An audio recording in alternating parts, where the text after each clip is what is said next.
Começa agora tudo que rola no mundo pop, nerd e geek. Nerd Raiz. Nerd Nutella. Bem-vindo, Nerd Prison Break, Nerd What If. Começando mais um Nerd Raiz, Nerd Nutella, Mike Prado. Olá, Fábio Nariz, e explicando o Raiz e Nutella de hoje. Prison Break foi a primeira obra audiovisual que a atriz Cynthia McWilliams fez em sua carreira. O What If é a mais recente, na qual ela dubla a personagem Gamora. E o assunto de hoje é a nossa análise do último episódio de What If. Então, vinheta. Nerd Raiz. Nerd Nutella. Nariz. Eu. Vamos lá, Nariz. Gostei do último episódio, mas eu achei ele extremamente corrido. Foi corrido? Foi, mas puta que pariu, cara. Teve vários momentos do episódio que eu fiquei mega empolgado. Não, sim, foi bem legal. Meu único problema real com esse episódio foi que a gente foi preparado em cada um dos episódios, as versões alternativas desses personagens, e eles se juntam muito rápido e eles tentam desenvolver o relacionamento desses personagens com cortes rápidos que indicam passagem de tempo, mas eu não senti a conexão entre eles. A única personagem que não foi desenvolvida é justamente a Gamora, e eu arrisco a dizer que é justamente o episódio perdido de What If que foi citado pelos produtores. Faz sentido. Não sei se você se recorda, eles falaram que originalmente essa temporada deveria ter 10 episódios, porém a pandemia afetou a produção de um deles e que eles vão jogar esse episódio na temporada seguinte. Sim. E com base no que a gente viu aqui, claramente é o episódio da Gamora. Porque todos os personagens que estão nesse último episódio tiveram seus episódios solo, né? Eles foram desenvolvidos em seus respectivos episódios, menos a Gamora. Sim, verdade. Faz todo sentido. Eu também fiquei meio tipo, nossa, vai ser assim? Chamaram a Gamora e ela foi. Exato. Acabou. Então, eu acho que é isso. Eu imaginava que não seria um episódio final, porque o episódio final tinha que ser o episódio da amarração. Então, eu imaginei que fosse um episódio do meio, sabe? De algum personagem que acabou sendo o episódio perdido. Então, pra mim, claramente é o episódio da Gamora, por mais que eu não tenha lido nenhuma entrevista a respeito disso. Mas, afinal de contas, como esse episódio começa, né? Vamos primeiro falar do título do episódio, que é o que aconteceria se o Vigia quebrasse o seu juramento, né? O que aconteceria se o Vigia interferisse. E eu gosto como que os títulos do episódio de What If, eles são muito, muito claros na intenção. Sim. Todos os títulos, eles realmente resumem o episódio inteiro, porque é isso, é o Vigia interferindo, porque afinal de contas o Viz-Ultron está enlouquecido, invadindo os multiversos, querendo destruir cada um deles. E ele sentiu a necessidade de interferir. E o episódio começa, acho que com a Capitã Carter. O que faz sentido, porque ela foi a primeira personagem apresentada em What If, e eles estão recriando os eventos de Capitão América, o Soldado Invernal. Eu acho engraçado que todo episódio que envolve a Capitã Carter é extremamente parecido com o filme, só que realmente trocando Steve Rogers por Peggy Carter. Sim, até o diálogo, né?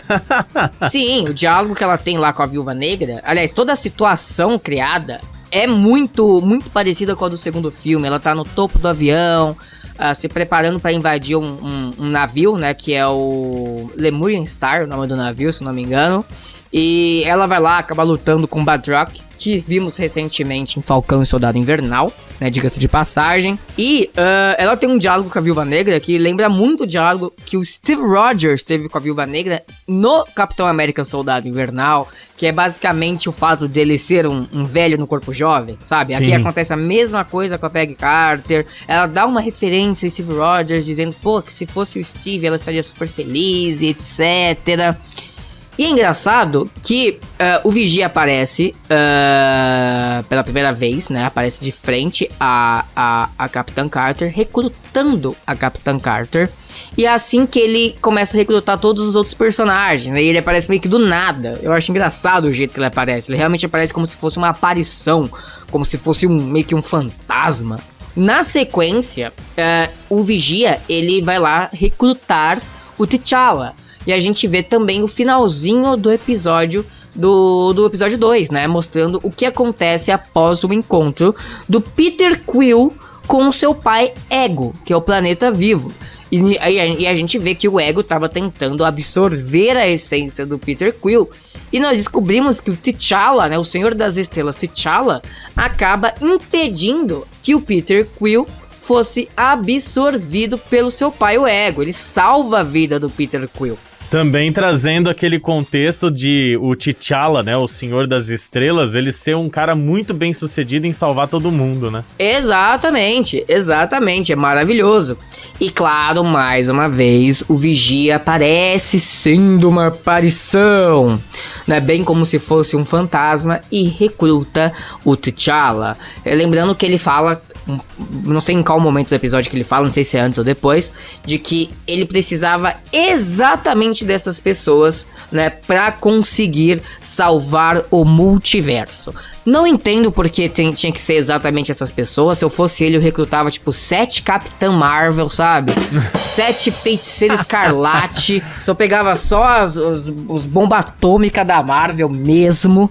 Porque, caramba, ele tem acesso ao multiverso. Sim, não, e o mais engraçado é que ele não usou a Capitã Marvel em nenhum momento, né? Exato, não, ele foi ali nos mais humildes mesmo, naquelas versões específicas. Pra mim, o que não faz sentido é isso. Por que ele escolheu essas pessoas aleatórias pra salvar o multiverso inteiro, não logo as bomba H?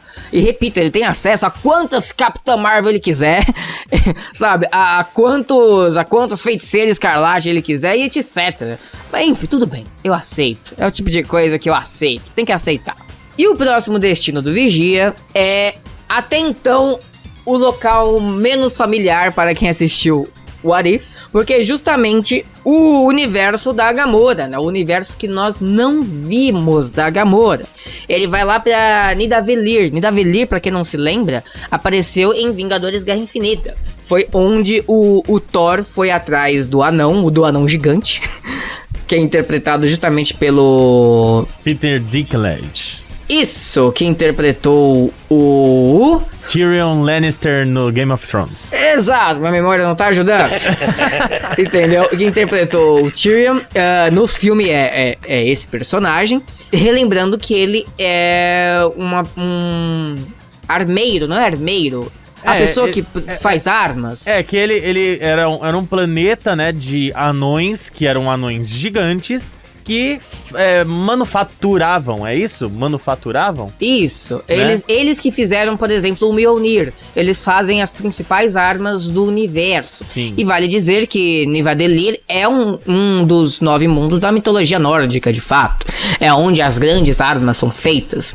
E no Vingadores Guerra Infinita, o Thor vai atrás deste planeta, né, deste reino, para ter uma nova arma feita, já que ele não tem mais o Mjolnir em suas mãos, que é o Rompe-Tormentas, né, o Stormbreaker. E no Guerra Infinita ele descobre que todos os habitantes do planeta foram mortos, menos um, que é justamente o personagem interpretado pelo nariz Peter Dinklage. Isso, é justamente o personagem interpretado pelo Peter, vamos chamá-lo assim. E ele consegue criar o Rompe-Tormentas e relembrando que Thanos foi atrás dele justamente para criar a Manopla do Infinito. Uhum. E aqui nós vemos um momento na qual parece que eles também estavam criando uma Manopla do Infinito, ou destruindo uma Manopla do Infinito. A Gamora e o Tony Stark, né, numa armadura parrudona, diga-se de passagem, cheia de pichação. Lembrava um pouco aquela armadura que ele usou para lutar contra o Hulk, né? Não é tão grande quanto, lembra muito a armadura do Máquina de Combate, justamente no Ultimato, que é uma armadura mais parruda que ele usa. Sim. E é interessante que parece que vazou informações do que seria o episódio. O episódio não seria centrado na Gamora, seria centrado no Tony Stark. Mostraria o que aconteceria se quando o Tony Stark consegue desviar a bomba nuclear que estava destinada a ser jogada em Nova York no primeiro filme dos Vingadores. Lembrando que ele pega a bomba nas costas, ele entra num buraco de minhoca, joga essa bomba na nave dos Chitauri, e quando a nave do Chitauri é destruída, todos os Chitauri que estão na Terra são desativados. Sim. Aí ele cai e o Hulk resgata ele. Só que ele quase não cai, porque o buraco de minhoca estava se fechando. mostra o que aconteceria se o buraco de minhoca fechasse e ele não tivesse conseguido sair. Ah, entendi. E ele ia parar em Sakaar, que é o planeta onde o Hulk foi parar em Thor Ragnarok. E ele viraria um dos campeões de Sakaar. E se você reparar na armadura que o Tony Stark tá usando no episódio de What If, tem as cores de Sakaar. Verdade, eu não tinha reparado. E estão dizendo que nesse episódio ele viraria um dos campeões, como eu disse. Ele conseguiria desenvolver uma armadura melhor. Porque, caramba, se ele conseguiu criar uma armadura estando no lixão do Afeganistão, né, no Homem de Ferro 1, imagina no planeta alienígena. Sim. E aí ele conheceria a Gamora. Eles virariam parceiros e a Gamora, nesse episódio, conseguiria derrotar o Thanos. Uhum. Tanto que ela se tornaria conhecida como a destruidora de Thanos e coisa assim. Esse seria, supostamente, o episódio perdido. Mas, ao mesmo tempo, essa é a prova como é que o Tony Stark, ele tá desmoralizado em What If. Porque logo o episódio perdido foi o dele. Uhum. E quando o Vigia chega pra recrutar a Gamora, o Tony Stark meio que acha que é ele. Mas quem é você? Quem você pensa que é? Eu não vou. Ele, ô, Tony Stark, cala a boca, tá? Não vim atrás de você, não. Vim atrás dela. Aí, tipo, ou seja, o Tony Stark serviu pra duas coisas em What If, pra morrer e pra ser humilhado. Ah, coitado. Basicamente, a Marvel deixando claro, Homem de Ferro é coisa do passado. Superem. É tipo assim, ó, esqueçam, não tem mais, acabou, finite, tchau. Exatamente. Então, bye bye, Tony Stark. Bye bye. O próximo da lista é justamente o Killmonger, né? E nós vemos um pouquinho do que aconteceria entre a Pepper Potts e a Shuri. As duas estavam juntas, elas estavam praticamente conseguindo destronar o Killmonger, pelo que nós podemos notar no episódio, porque as duas estavam com dois trabugos enormes nas mãos, correndo pelos corredores de Wakanda. Só que quando elas entram na sala do trono, o Killmonger não está lá. Sim. Porque o Vigia o recrutou. Então o Vigia, digamos, acabou salvando o Killmonger no último segundo. Me deixou meio decepcionado, porque eu queria ver a conclusão, sabe? Eu queria saber o que aconteceria com o Killmonger. E meio que deu aquela sensação de coito interrompido, do tipo, poxa, eu queria ter visto, mas não vi. Eu fiquei chateado. Eu fiquei curioso mesmo pra ver o que ia acontecer ali. Mas, né, é interessante você ver que ele foi um dos escolhidos, né? Por mais que ele não fosse um herói, ele tava ali no meio da galera que ia salvar. Exatamente. E continuando, né? Finalmente, o último que ele vai encontrar é o Thor festeiro, o Thor balada, o Thor do camarote. Que, aliás, tava dando um pau geral nos Ultros, viu? É, exato, porque relembrando que no final do episódio dele, ele foi invadido justamente por vários Ultron bots. E é engraçado que o Vigia tenta falar com o Thor e o Thor tá cagando pra ele. Que o Thor tá lá, sentando a porrada nos drones do Ultron. E ele, Thor, ele... Tipo, tá nem aí, o Thor, tipo, tô te chamando. Ele continua lá, eu acho engraçado que o Thor, ele tem um grito de guerra, que geralmente é por Asgard, né? Por Asgard, aqui não. O grito de guerra dele é um pouco diferente. O grito de guerra dele é Viva Las Vegas! Eu achei sensacional. Mas tem tudo a ver com esse Thor festeiro. Eu acho que pra ele Las Vegas deve ser o melhor canto existente de todos os universos. Porque é o local que ninguém dorme, que deve ter festa o tempo inteiro. Então pra ele, acho que o Las Vegas é o local dos sonhos da vida do Thor festeiro. Então faz sentido o grito de guerra dele ser Viva Las Vegas. Eu acho legal que ele se assusta quando aparece o Vigia, né? Ele manda um... ele começa a dar um gritinho, ele começa a dar um gritinho e fica... Daí corta, aparece ele no lugar onde todos foram recrutados. Ele tá gritando ainda. Esse Thor tá maravilhoso, cara. Eu continuo achando um dos meus personagens favoritos desse What If é o Thor festeiro, né? O Thor do camarote. Amei o Thor real. Cara, alguém podia fazer aquele meme do rei do camarote, assim, com a cara do Thor festeiro, sabe? This is the river of the night. Não, fizeram um meme maravilhoso, acho que eu mandei pra você, Nariz, mostrando vários personagens na balada. Sim. Tinha lá o Latrell das Branquelas curtindo a balada. Tinha o Barão Zemo lá na dancinha do Zemo que nós vimos em Falcão e Soldado Invernal. Tinha o Thor festeiro, tava ali no meio. Tinha o Peter Parker do Tobey Maguire também. Todo mundo junto na mesma balada, até que aparece o John Wick e acaba com a festa. E tinha o Venom, diga-se de passagem, o Venom também tem uma cena de balada, né, no Venom 2, que até divulgaram a cena. Então eu achei muito legal, dava a impressão que real tava todo mundo na mesma balada nesse meme. Eu achei divertidíssimo, porque inclusive sonho em ver um filme assim. Continuando.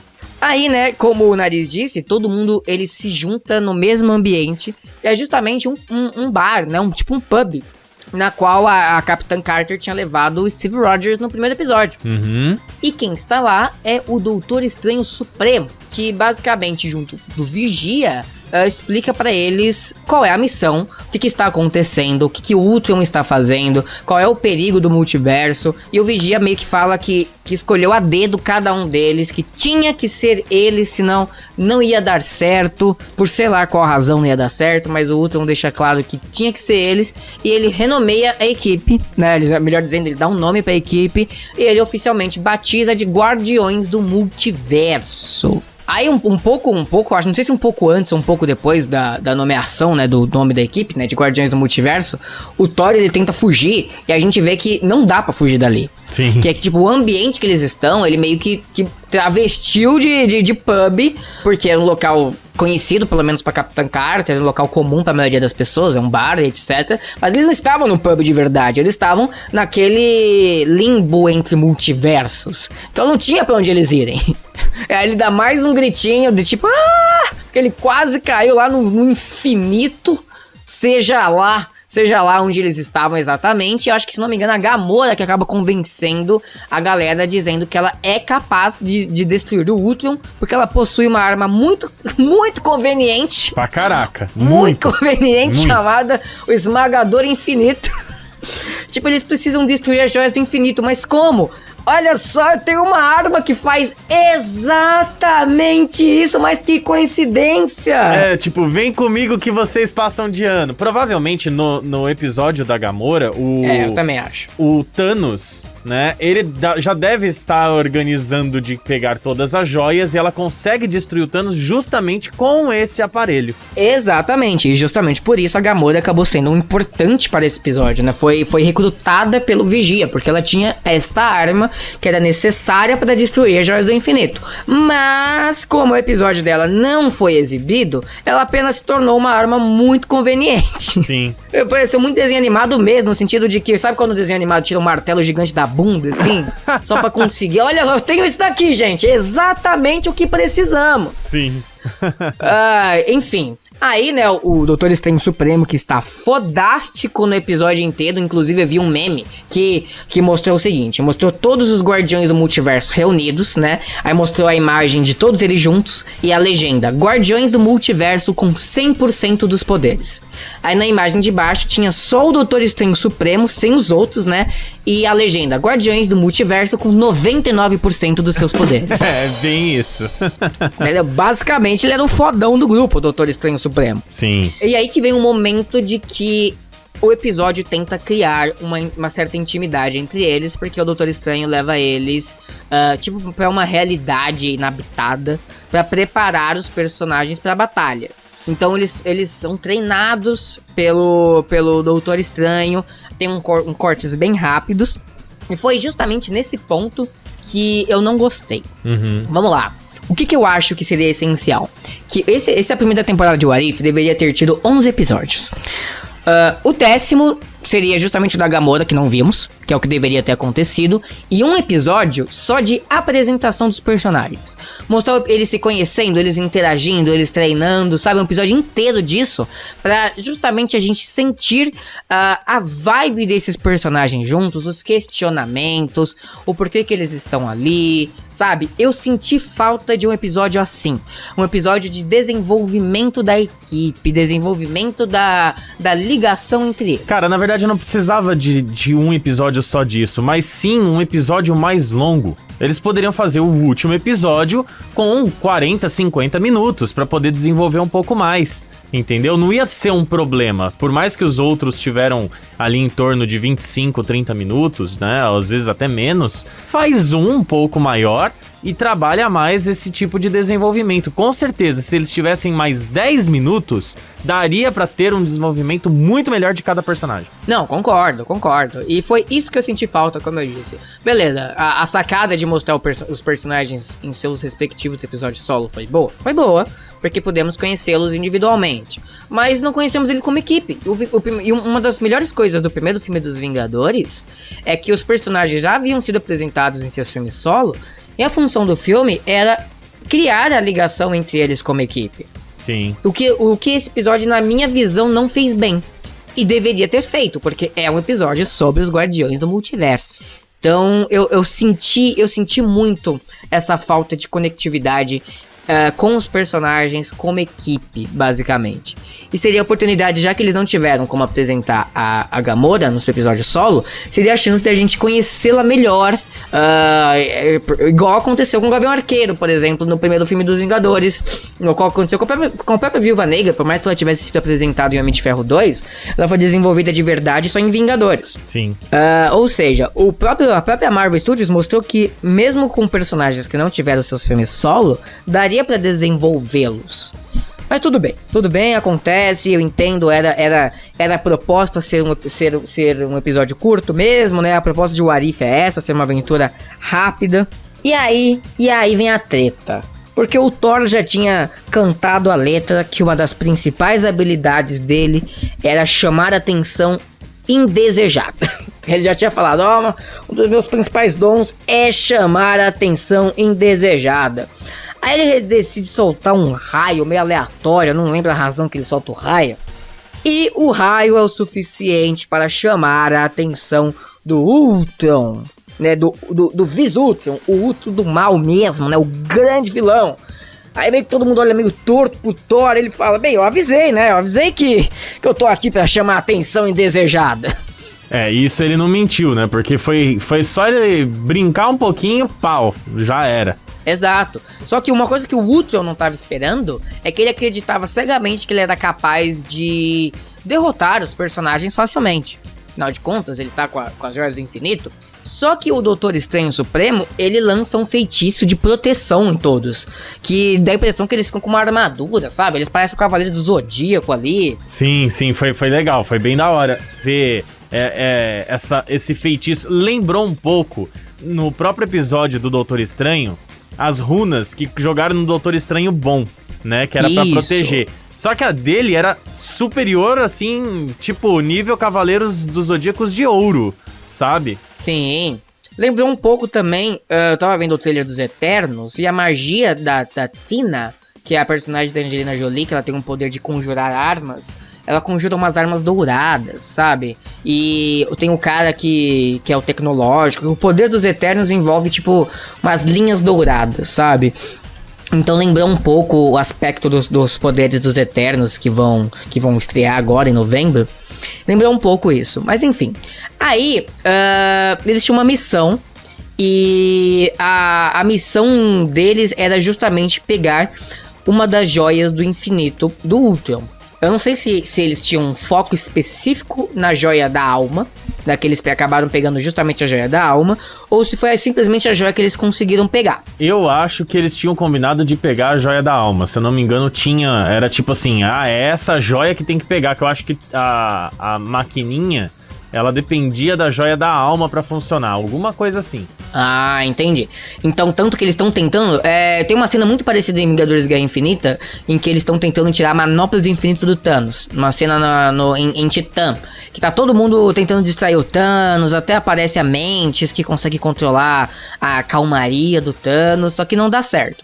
Aqui eles não estão tentando tirar a manopla do infinito, porque o Ultron não usa manopla, eles estão querendo tirar diretamente a joia. E quem consegue roubar a joia é o T'Challa, o Senhor das Estrelas T'Challa. Justamente porque ele é o ladrão da equipe, né? Ele foi criado com os Ravengers. E, então ele tem a manha de roubar, ele é o Robin Hood do povo. Então ele conseguiu roubar a joia da alma embaixo do nariz do Ultron. E vale constar, que eu acho que é uma coisa interessante a se dizer, durante o episódio inteiro, o Killmonger, ele está com uma cabeça de Ultron em suas mãos. E a gente não sabe o porquê o Killmonger está com essa cabeça de Ultron, um desses Ultron bots, né? Só que dá pra perceber que ele tá, tipo, fazendo uma ligação direta ali. Ele tá estudando a cabeça do Ultron que ele roubou de alguma forma. O episódio inteiro, o Killmonger está com essa cabeça de Ultron estudando, como se ele estivesse tentando entender a tecnologia. Então, pelo que eu percebi, ele bateu o olho, ele já reconheceu que ali tinha vibrânio. Isso, exato. Mas ele tá tentando, aprender a lidar com essa tecnologia, dá pra perceber? Sim. Porque mostra que ele tá fazendo isso escondido da equipe. Isso é uma informação importante pro todo. Tá, continuando aqui. E aí acontece uma das cenas mais legais do episódio, porque logo depois que o T'Challa consegue roubar a joia da alma, o Doutor Estranho abre um portal. E quando ele abre esse portal, começa a chover zumbi em cima do Ultron. Sim. Assim, é uma chuva de zumbi. Aí meio que a galera fala, pô, legal, maneiro, né? Mas não tá dando muito certo esse plano aí. Não, pera aí. Não são esses zumbinzinhos de merda que eu tô querendo trazer, não. Aí aparece a Wanda Maximoff zumbi, né? A feiticeira escarlate zumbi pra dar conta do Ultron. Aí eles meio que entendem. Então você tipo trouxe o super zumbi pra lidar com o Ultron. Saquei. E é muito legal a cena. Eu adoro a Wanda zumbi, diga-se de passagem. Além de ser muito legal a cena, tem uma coisa que eu achei até que curioso, vamos dizer assim. Porque assim, zumbis, eles querem carne humana, né? Sim. O Visão, ele é um sintozoide, né? Então, será que o zumbi também tem o paladar para um sintozoide, né? Porque... Nariz, nós não comemos, seres humanos não comem essas carnes sintéticas, ainda mais você, vegetariano, veganos, não tem essa criação dessa carne falsa. Ok, você... Que dizem que é muito parecida com a carne, eu não comi, eu tenho curiosidade de comer, algo que é muito parecido. Se nós comemos, qual o problema dos zumbis comerem também uma carne vegetariana para eles? Faz parte, nova dieta pra eles, são zumbis veganos. Boa. Ainda, pô, zumbi vegano, é isso. Então, continuando. E nesse momento, né, o Doutor Estranho aproveita que o Ultron está sendo devorado por zumbis veganos e ele abre um portal e eles vazam, do tipo, galera, bora vazar daqui, senão vai dar ruim. E eles vão parar na realidade original do Ultron, né? Do Vis-Ultron, que é a realidade pós-apocalíptica que nós vemos no episódio anterior. E nesse momento nós vemos quem? Natasha Romanoff, que ela aparece sorrateira com uma moto maneiríssima e rouba a joia da alma deles. Aliás, a joia da alma tem um momento aí que parece um sabonete, né? Que tá todo mundo jogando pra mão do outro, tá indo pra lá, tá indo pra pé, gincana de escola. Tá comigo? Não, tá comigo. Quem quer a joia da alma? Foi quase isso que aconteceu. E a Natasha, ela é uma pessoa desconfiada. Porque, assim, eu não sei porque ela é uma pessoa desconfiada. Só porque a realidade dela vira um caos. Só porque a realidade dela, todo mundo morreu. Ah, para, tem razão nenhuma pra ser desconfiada essa menina. Nada, né? Nem um pouco. Não, mas eu acho legal que, beleza, ela chega, ela vê essas pessoas, ela rouba a joia da alma, ela tá desconfiada porque ela fala, cara, eu sou a única pessoa viva no planeta. Como assim vocês estão aqui? Quem são vocês? O porquê vocês estão aqui? E na realidade da Capitã Carter, a Capitã Carter é tipo a melhor amiga da Viúva Negra, né? Logo no começo do episódio a gente vê isso. Tanto que é a Capitã Carter que vai conversar com essa Viúva Negra. Ela fala, a Viúva Negra, ela sabe que naquela realidade não existiu uma Capitã Carter, existiu na verdade um Capitão América, mas mesmo assim ela consegue convencer a Viúva Negra no diálogo, porque a Viúva Negra percebe uma ligação entre as duas. Que como ela já tinha uma ligação na realidade delas, ela com base na lábia, convenceu a Natasha Romanoff, a Viúva Negra, de que eles eram amigos. Sim. E não inimigos. E logo na sequência, né, Ultron não perde tempo e já aparece para começar a treta. E tem justamente aquela cena que eles recriam do primeiro Vingadores, né, que é aquela panorâmica, assim, aquele plano sequência, assim, cortes, que a câmera roda ao redor dos personagens, eles recriam, só que com os Guardiões do Multiverso. Cara, o pega pra capar que rola ali é sensacional. Assim, é uma sequência de porradaria mesmo, sabe? De magia junto com ataque. É muito, muito frenético. Uma coisa que a gente tem que bater muitas palmas pro Arif são as cenas de ação, as cenas de batalha que fizeram pra animação. Porque é muito empolgante. Você vê a junção de golpes. Um que eu achei sensacional, isso foi até antes, que foi quando o Ultron chegou lá, antes dos zumbis e tal, que o Thor, ele, né, todo empolgado, ele vai na frente pra bater, né, solta um monte de raio, o Ultron fala, cosquinha, né? E depois que o Thor joga o martelo, o Doutor Estranho transforma o martelo em uma chuva de martelos. É muito legal. E assim, é muito legal a dinâmica que teve ali entre os personagens, que nem o T'Challa, né? Ele vai voar com a Capitã Carter nas costas pra conseguir pegar a joia, o esquema que eles fazem, sabe? É muito em conjunto já. A dinâmica de equipe dos personagens é muito legal de se ver. A equipe não foi desenvolvida bem o suficiente pra gerar laços, porém, em termos de ação, é muito fluido o que os personagens fazem. É tudo coerente com os dons que eles possuem naturalmente. É legal ver a junção deles, né? A soma de todos os poderes juntos e etc. Sim, exatamente. Eu achei muito legal, foi muito bem construída a cena. É uma cena que, por mais que a gente descreva, não vai ficar tão legal quanto você assistir. Tanto que eu tô com vontade de assistir de novo essa cena pra reparar em detalhes que eu não reparei, né? Porque é muita cena rápida, muita coisa acontecendo, que a coreografia é muito bonita, muito legal mesmo de se ver, e é como o Mike disse, o trabalho em conjunto foi muito bem feito.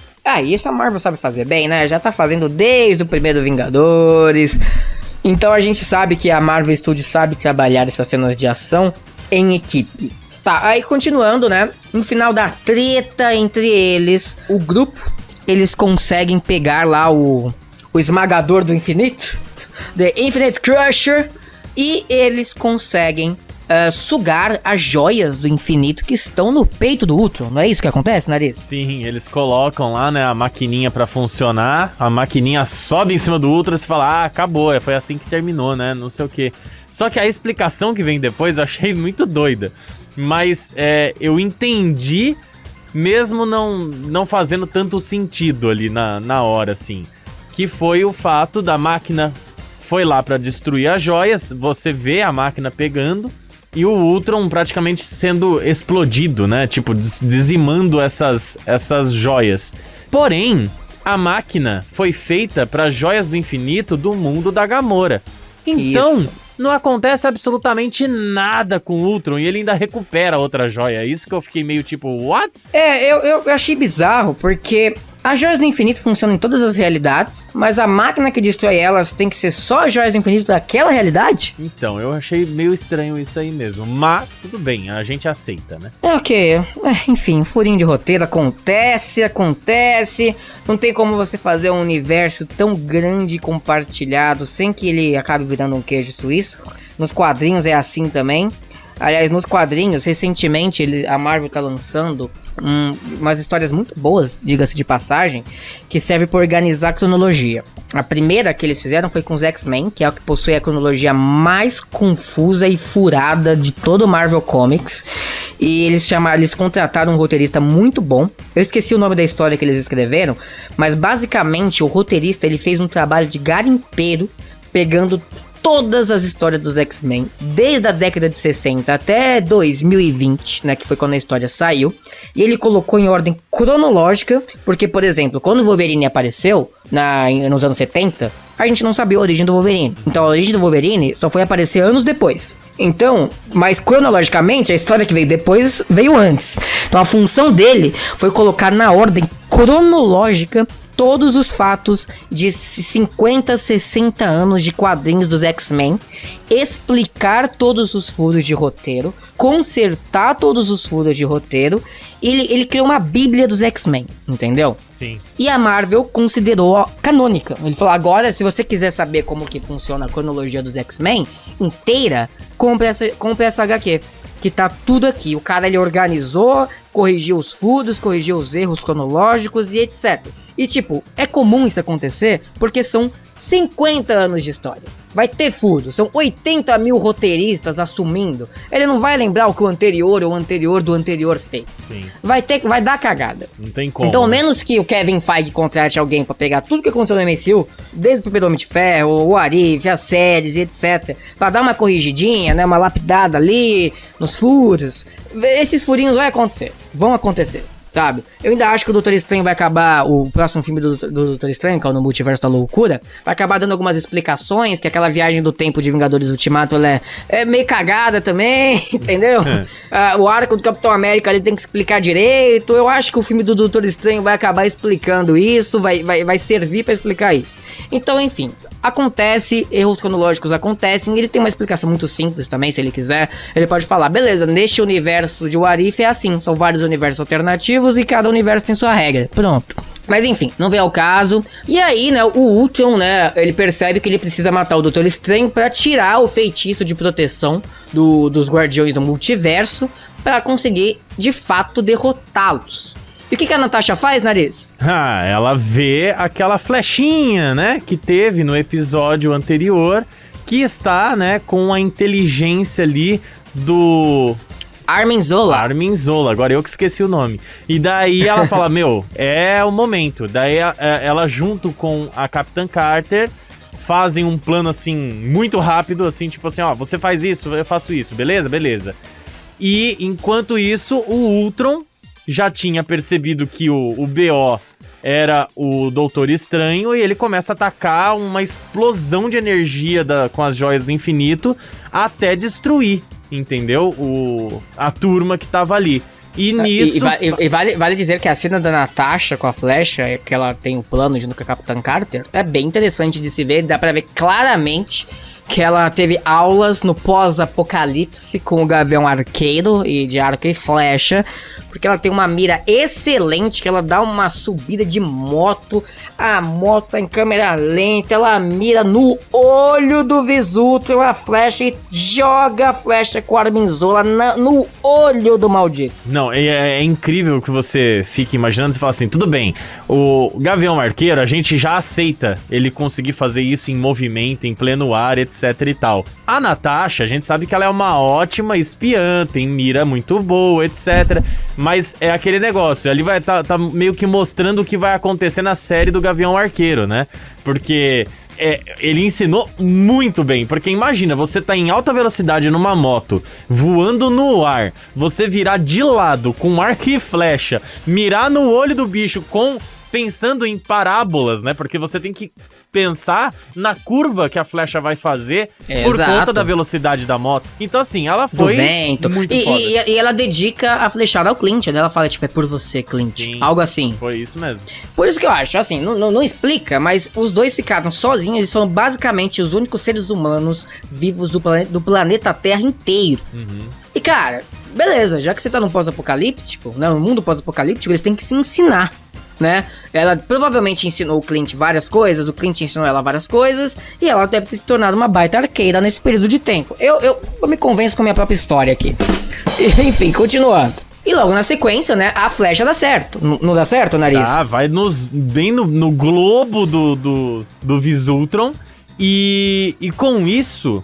a gente vê o Armin Zola começando a consumir ele de dentro, né? Por dentro, ele todo sem entender o que tá acontecendo. O Armin Zola começa a destruir ele por dentro, vai destruindo, até que o Ultron já era. Não existe mais Ultron. Eu acho legal é que em determinado momento... a barriga, o tórax, né? O tórax não, a barriga mesmo do Ultron é destruída. Uhum. E o Armin Zola aparece na barriga dele. Exato. E pra quem não sabe, isso é uma referência direta ao visual do Armin Zola nos quadrinhos, que basicamente ele é um robô, por assim dizer, no qual a cabeça é como se fosse uma câmera, a cabeça de cima é como se fosse uma câmera, e uma imagem da cabeça dele aparece tipo numa televisão, no tórax desse robô específico. Sim. Então ele ficou com um visual meio que clássico dele, né? Do Armin Zola. Sim. Após ele tomar o corpo do Ultron. Só que antes dele tomar o corpo do Ultron, o Killmonger, ele chega perto do Ultron e com aquela cabeça de Ultron que ele tava o tempo todo carregando, ele começa a puxar, né, toda a parte ali... do vibrânio, né? Tipo como se fosse nanotecnologia, né? Isso, daí ele vai puxando aquele vibrânio e com isso vem também junto as joias do infinito. E todo mundo vê o Killmonger com as joias do infinito no peito. Exato, e o Killmonger realizou um dos seus maiores sonhos, que foi virar um personagem de anime, né? Já que ele não conseguiu uma armadura de ouro, mas conseguiu uma armadura de vibrânio. Sim. Ele virou ali um personagem de anime total. Total. E é legal, porque o Killmonger, ele fala que com as joias, ele conseguiria resolver a vida de todo mundo. Uhum. Ele poderia levar a Capitã Carter pra realidade que ela quer, né? Ficar junto com o Steve Rogers. E vai basicamente tentando agradar cada um dos personagens que estão ali. Tipo, agora eu posso fazer isso, porque tenho as joias do infinito. Posso, tipo, fazer todo mundo ficar feliz, todo mundo realizar seus sonhos. Só que, obviamente, os personagens, eles entendem que não é assim que as coisas funcionam. Sim.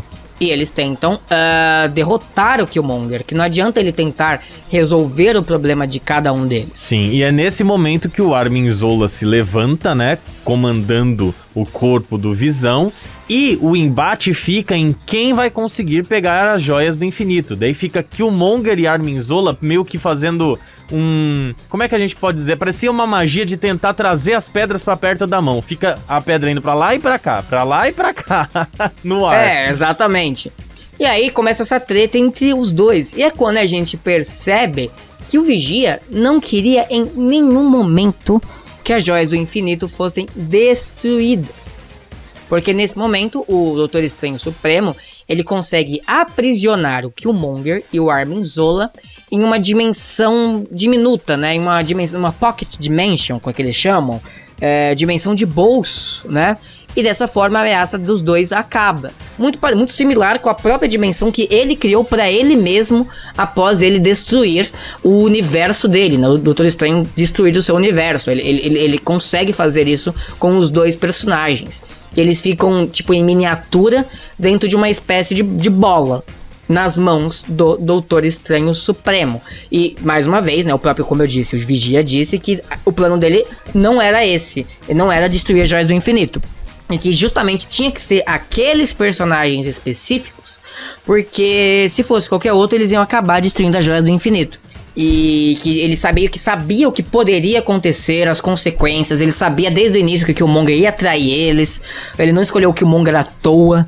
Ele tinha noção do lado vilanesco do personagem. Então foi tudo um plano arquitetado pelo Vigia para eles conseguirem vencer o Visultron, para as joias do infinito, repito, não serem destruídas. Então no final das contas, é aquilo ali. Foi uma equipe estranha? Foi. Mas o Vigia deu uma explicaçãozinha ali que faz um pouco de sentido. Meio que dizendo que somente essa configuração de equipe traria o resultado que ele esperava acontecer. Sim, e provavelmente também foi combinado com o Doutor Estranho que depois que vocês conseguirem uma das joias, vocês têm que ir pro universo do Ultron, porque a Natasha Romanoff teria o trunfo, né, da vitória. Exatamente.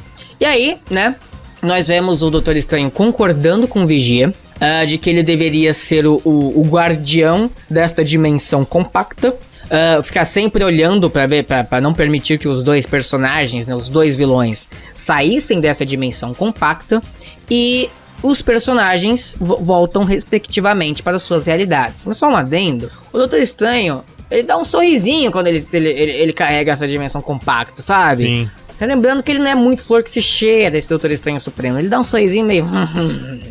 Olha o que eu tenho em minhas mãos aqui. E eu tava lendo uns rumores na internet, e eu acho que é só rumor mesmo. As pessoas estão achando essa dimensão compacta muito parecida com o que o Homem-Aranha estava segurando no trailer de Homem-Aranha Sem Volta para Casa. Não que seja na mão do Homem-Aranha o Visutron e o Zola, mas eles acham que é o mesmo conceito que vão fazer com os vilões do Homem-Aranha. Eles vão prendê-los numa dimensão compacta, igual aconteceu com esses personagens em What If. Entendi. Então eles acham que o que o Homem-Aranha tava segurando no trailer dele era a dimensão compacta onde estão os vilões dos outros filmes. Tem gente especulando isso, né? Tentando fazer uma ligação entre o What If e o próximo filme do Homem-Aranha. Sim. Mas enfim, continuando. Como eu disse, né? Cada personagem voltou pra sua respectiva realidade. Menos uma, que é a Natasha. Porque a Natasha fala, eu não quero voltar. Tipo, legal, obrigado. Você vai me jogar no lixão mesmo. É isso mesmo, Vigia? Você vai me jogar no lixão como se fosse um pedaço de cocô? Porque a realidade dela foi destruída. Não tem nada, né? Não tem nem lugar pra ela comer. Ela ia morrer em alguns meses. Exatamente. E o Vigia fala, poxa, mas eu não posso fazer nada, porque eu não posso interferir. Hipócrita. Interferiu o caralho do episódio inteiro. E agora, quando vai devolver a menina, ele vem com a pachorra dizendo que não pode interferir. Ah, dá licença, né? E vale dizer que a Natasha foi extremamente importante nesse episódio. Ela resolveu a parada inteira com a flecha do Armin Zola. Então é muito, muito errado o Vigia falar isso. Mas o Vigia, ele tava só no brincation, entendeu? Tá no de zoas. Porque ele não devolve a Natasha para a realidade dela, mas devolve a Natasha para a realidade que nós vimos no episódio 3. Que é o episódio mais chato até o momento, na minha opinião, diga-se de passagem. Que é o episódio justamente na qual a grande maioria dos Vingadores morrem, né? Antes de sequer tornarem-se Vingadores, né? Que o Hank Pym é o grande vilão. Ele que é o responsável pela morte dos Vingadores. E o legal é que nessa realidade do episódio 3, o Capitão América ele ainda não havia sido descongelado. Então não tem como o Hank Pym ter matado o Capitão América, justamente porque ele ainda estava no gelo. Sim. E quando a Natasha retorna para a realidade do episódio 3, o Capitão América está lá. Sim. Porque nesse meio tempo ele foi descongelado. Uhum. E a gente vê o Loki fazendo o diabo ali, né? Porque lembrando que no final do episódio 3, o Loki até invade a ONU. Sim. Ele ajuda o Nick Fury a derrotar o Hank Pym, mas logo na sequência o Loki quer fazer o que ele faz de melhor, que é atrair as pessoas. Sim. E o Vigia manda essa Natasha pra essa realidade. Por quê? Nessa realidade não existe mais uma Natasha. Sim. A Viúva Negra também foi morta nessa realidade. Uhum. Tem gente que achou que fosse a nossa realidade, a nossa, entre aspas, né, a realidade dos filmes, porque a Natasha também está morta e etc. Não foi, gente. Não é essa a realidade. É a realidade do episódio 3, na qual praticamente quase todos os Vingadores estão mortos. Sim, na verdade, assim, quando o Vigia fala, né, tem uma realidade em que você não está mais lá. Eu vou te mandar para ela. Daí, nessa hora, eu falei, caralho, eles não vão fazer isso. Mas daí, quando mostra a imagem do que tá acontecendo, que é o Capitão América e a Capitã Marvel lutando contra um Loki, eu já entendi que era referência a esse episódio que foram mortos todos os Vingadores. Exato. E é legal que o Nick Fury percebe na hora que não era a Natasha dele. Ele fala, você não é minha Natasha. Sim. Mas dane-se, tamo ferrado aqui. Então entra no bonde, nos ajude a derrotar o Loki. Ela arrumou rapidinho, né? Porque ela pegou o cetro do Loki e encostou no coração dele. Então ela falou assim, já dominei o maluco aqui, ó. Pera aí, fica tranquilo. Porque ela já tá especialista em Joias do Infinito. Ela tava numa realidade pós-apocalíptica. Pra ela o Loki não é nada. Sim. Se eu não me engano, o episódio acaba por aí, não é? Acaba assim, né? Terminando, mostrando cada um no seu lugar, tal. Mas temos a nossa primeira e única cena pós-créditos de What If, que é centrada na Captain Carter. A cena basicamente mostra ela enfrentando o Batroc, né? E a Viúva Negra aparece e dá um choque do trovão no Batroc, e o Batroc cai de lado. E elas têm um diálogo na qual a Viúva Negra revela que tem algo pra mostrar para a Capitã Carter, algo do interesse dela, só que é um pouco estranho, né, Nariz? E ela diz, eu já vi muitas coisas estranhas, acho que nada irá me surpreender. Uhum. E vale dizer que no episódio, um pouco antes do Vigia devolver os personagens para suas respectivas realidades, a Capitã Carter meio que fala, poxa, será que não tem como você me mandar pra uma realidade na qual eu possa viver com Steve, sabe? Algo assim, ela deixa no ar. Aí ele fala meio que, volta pra tua realidade que as coisas vão dar certo, tá? Só faltou piscar. Faltou uma piscadinha. E o que a Viúva Negra quer mostrar para a Captain Carter? Conte-nos, Nariz. Então, ela entra lá num galpão, e nesse galpão tem tipo um negócio de contenção, né? Bem fechado. Isso. E quando ela olha pelo visorzinho, ela vê uma armadura bem parruda, viu, seu Mike? Exato, que é a armadura que o Steve Rogers usava pra derrotar a Hydra no primeiro episódio de What If, Sim. né? Que ele meio que virou o Homem de Ferro daquele universo ali.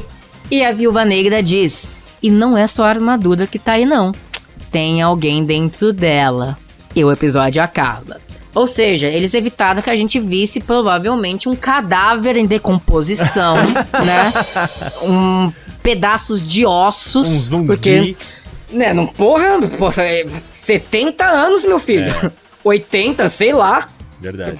Eu acho que provavelmente o Steve Rogers vai estar inteiro lá dentro, mas precisa de uma explicação. Porque o episódio termina dando a entender que o Steve Rogers sobreviveu dentro da armadura de alguma forma. Sim. Só que o Steve Rogers de What If, dessa realidade específica da Peggy Carter, ele não foi congelado, ao menos que a armadura tenha deixado ele em animação suspensa, igual aconteceria se ele tivesse sido congelado. Ele não foi congelado e ele não tem o soro do super soldado. Aí vem uma vírgula.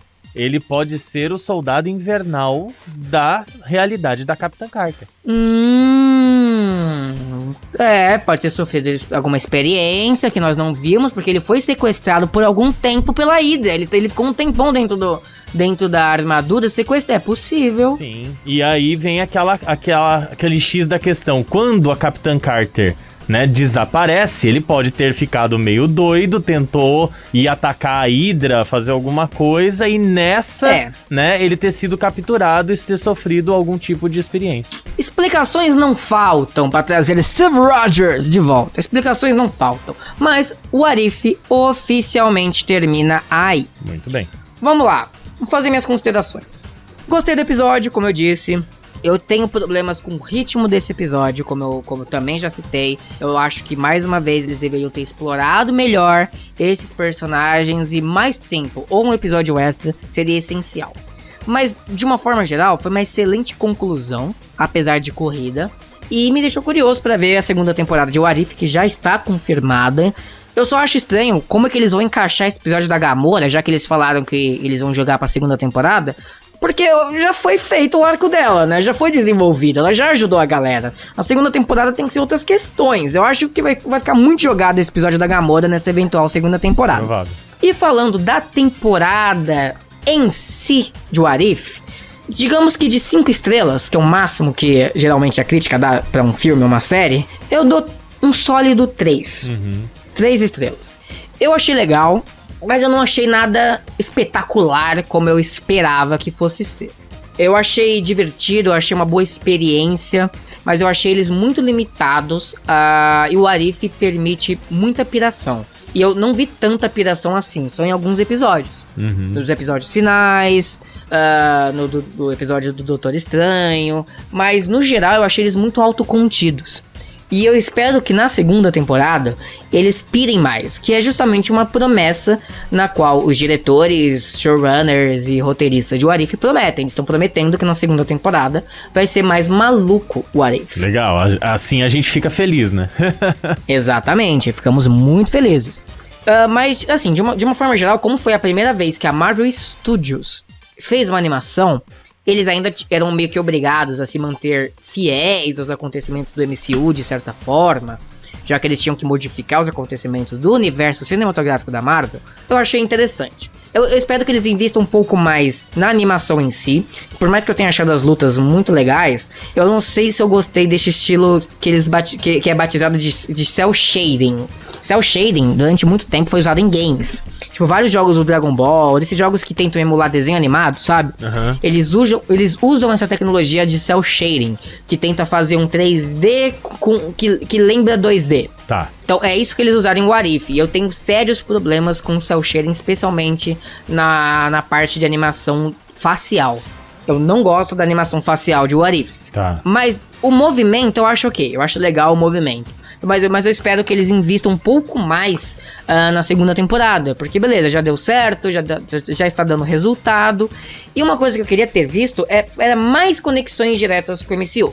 Eles já falaram que aqui o What If é canônico.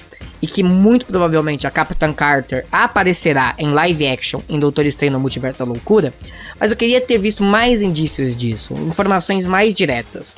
Talvez a informação mais direta é que, como a série terminou com a Capitã Carter, né? Ela foi a protagonista da única cena pós-créditos de What If inteiro. Talvez seja justamente o indício de que ela é importante o suficiente pra aparecer depois. Pode ser.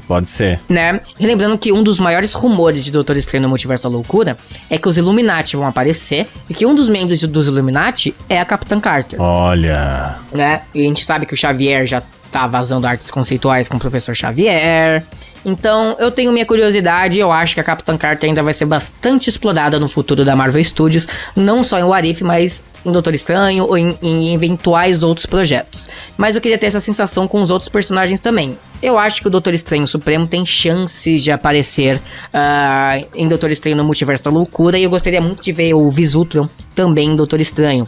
Ainda mais porque em uma das artes conceituais que vazou, que mostra o Professor Xavier, mostra o Doutor Estranho sendo preso por um exército de robôs Ultron. É verdade. Então o Ultron está atrelado a Doutor Estranho no Multiverso da Loucura de alguma forma. Enfim, no geral, gostei. Espero que a segunda temporada melhore e expanda essa ideia, mas considerando que foi só um ponto de partida, repito, minha nota é 3 de 5. Muito bem, depois de toda essa análise do último episódio da primeira temporada de What If, a gente traz as manchetes do dia. Compositor do filme O Esquadrão Suicida trabalhará em Guardiões da Galáxia Volume 3. Até o momento não se sabe o porquê o compositor original dos 2 primeiros Guardiões da Galáxia não retornará. Mas a galera suspeita que é porque ele está atrelado às 2 sequências dos filmes de John Wick e talvez tenha dado um conflito de agenda. O game Bloodborne ganhará remasterização para PlayStation 5. E além disso, uma sequência estaria sido desenvolvida também para o console, revela Insider. Mestres do Universo Salvando Eternia, que é a parte 2 do novo desenho do He-Man que o Kevin Smith estabeleceu, ganha data de lançamento na Netflix. E a Netflix programou o lançamento do novo desenho de He-Man, né, da continuação, né, da parte 2 do sucesso de Kevin Smith para o dia 23 de novembro desse ano. E vale dizer que a parte 2 contará com mais 5 capítulos. John Wick 4 irá expandir o mundo dos assassinos, diz Keanu Reeves. O ator Will Poulter é confirmado como Adam Warlock em Guardiões da Galáxia Volume 3. O filme Turma da Mônica Lições, adaptação dos quadrinhos de Vitor e Luca Faggi inspirados nos personagens de Maurício de Souza, ganha um novo trailer e junto dele veio a data de estreia do filme, 30 de dezembro de 2021. O streaming Paramount Plus confirma o fim da produção da série Star Trek Strange New Worlds. Relembrando que esse seriado vai ser centrado no Capitão Pike, que foi o capitão da Enterprise antes do Capitão James T. Kirk assumir esse papel. DC Comics revela que John Kent, filho de Lois Lane e Clark Kent, é oficialmente bissexual. A oficialização acontece na 3ª edição da HQ Superman Son of Kal-El. Muito bem, depois dessas manchetes a gente encerra mais um Nerd Raiz, Nerd Nutella. Obrigado a você que ouve tanto no Spotify, quanto na Aurelo, quanto no YouTube, quanto nos outros agregadores de podcast. A gente agradece demais que você segue a gente em qualquer uma dessas plataformas.